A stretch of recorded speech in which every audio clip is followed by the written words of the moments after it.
आजचं जुगाड आहे खपली गहू नसताना कशी करायची गव्हाची खीर, तीच चव तीच पद्धत. चला तर पाहू. जुगाड रेसिपीमध्ये आपलं स्वागत. जय शिवराय. सर्वप्रथम आपण घेतलेले आहे सुजी, मोठी सुजी आहे, त्याला दलियाही म्हणतात. याच्यापासून सांजा तयार करतात. ही आहे सुजी. त्यानंतर 1 चम्मच तांदूळ हे मिक्स करून छान पाकडून घ्यायचं. त्यानंतर 2 ते 3 चम्मच तूप घालायचं आणि ही सुजी छान भाजून घ्यायची. भाजल्यानंतर इथे आपण वापरायचं गरम पाणी, गार पाणी वापरायचं नाही.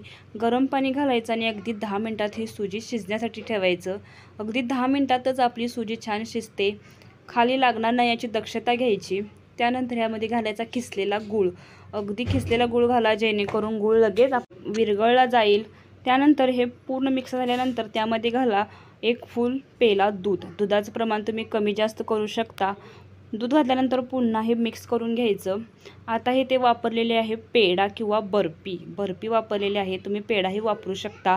अगदी 2-3 पेढे तुम्ही मॅश करून घातले तरी अगदी उत्तम टेस्ट येते.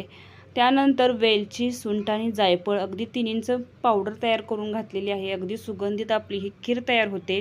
जरूर घाला.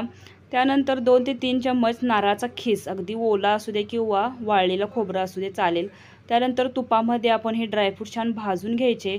लक्षात ठेवा खिरीला आपण तुपात भाजलेले ड्रायफ्रूट्सच वापरा जेणेकरून खिरीला अगदी उत्तम टेस्ट येते. त्या अशा प्रकारे आपली खीर तयार आहे. कसा वाटला जुगाड जरूर कमेंट करून सांगा आणि जुगाड रेसिपीला जरूर सबस्क्राईब करा जेणेकरून नवनवीन तुम्हाला जुगाड रेसिपी पाहता येतील.